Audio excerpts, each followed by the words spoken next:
പരവൂർ പുറ്റിങ്ങൽ പൂരം നിങ്ങൾ കണ്ടിട്ടുണ്ട്. മീനഭരണിക്കാണ് ഇവിടെ ഉത്സവം നടക്കുന്നത്. അപ്പൊ മീനഭരണിയുടെ തലേന്ന് അശ്വതിയുടെ അന്നാണ് ഇവിടെ ഈ ഒരു കുടമാറ്റവും പൂരവും ഒക്കെ നടക്കുന്നത്. ഈ കാഴ്ച കാണാൻ ഒരുപാട് പേര് എത്താറുണ്ട്. ആന ആ ഒരു തലയെടുപ്പോടുകൂടി വരുന്നുണ്ട്. ഈ കാഴ്ചയ്ക്ക് ഇങ്ങനെ കണ്ടു കഴിഞ്ഞാൽ നല്ല രസമാണ്. ഒരുപാട് ആനകളുണ്ട്. നമ്മുടെ തൃക്കടവൂർ ശിവരാജു ഉണ്ട്, പള്ളി കേശവൻ, അങ്ങനെ ഒരുപാട് പേര് കേട്ട ആനകൾ നമ്മളപ്പം ബഡിലോസ്കി ആനകൾ ഇവിടെ എത്തുന്നുണ്ട്. അനന്തപത്മനാഭൻ, അങ്ങനെ ഒരുപാട് ആനകൾ.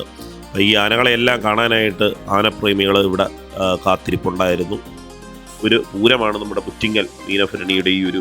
കേരളത്തിലെ പ്രശസ്തരായ ഗജവീരന്മാർ നെറ്റിപ്പട്ടവും മുത്തുക്കുടയും ചൂടി അണിനിരന്നിരിക്കുന്ന കാഴ്ച പൂരപ്രേമികൾക്ക് ഒരു വിരുന്ന് തന്നെയാണ്. ഹൃദ്യമായ കാഴ്ച. തൃക്കടവൂർ ശിവരാജു തുടങ്ങി പ്രഗത്ഭരായ ആനകൾ അണിനിരക്കുന്ന നമ്മുടെ ഈ ഒരു പൂരത്തിന്റെ കാഴ്ചകളാണ്. എന്ത് ജനത്തിരക്കം നോക്കി. ഓരോ സൈഡിൽ നിന്നും ഓരോ ആനകൾ ഇങ്ങനെ വന്നുകൊണ്ടിരിക്കുകയാണ്. ഓരോ മേഖലയിൽ നിന്നും ആനകളെ ഇങ്ങനെ കൊണ്ടുവരും. ഒരുപാട് സ്ഥലത്ത് നിന്ന് ആനകൾ ഇങ്ങോട്ട് എത്തുന്നുണ്ട്. അപ്പൊ അത്രയും ആനകൾ ഇവിടെ വരും. ആൾക്കാരെ അതൊക്കെ കണ്ട് അന്തം വിട്ടിരിക്കും. ഇവിടെ നൂട്ടുമാലയൊക്കെ ഇട്ട് ചെണ്ടക്കൊട്ടുകാരൊക്കെ അവിടെ നിൽപ്പുണ്ട്. ഞാൻ അതൊക്കെ ശ്രദ്ധിച്ചായിരുന്നു. ഒരുപാട് ആനകളെ ഇങ്ങനെ കണ്ടതിൻ്റെ ഒരു ത്രില്ലിലാണ് നമ്മുടെ നാട്ടുകാരടക്കം. ഒരുപാട് പുറത്തുനിന്നൊക്കെ ഒരുപാട് ആൾക്കാർ ഇത് കാണാനായിട്ട് എത്തുന്നുണ്ട്, നമ്മുടെ ഈ ഒരു ഉത്സവം കാണാനായിട്ട്. ഏതായാലും നമുക്ക് അടുത്ത കിടിലം വീഡിയോസുമായിട്ട് നമുക്ക് കാണാം. ബാക്കി കാഴ്ചകൾ പുറകെ വരുന്നുണ്ട്. It's me Sukesh Kumar signing off.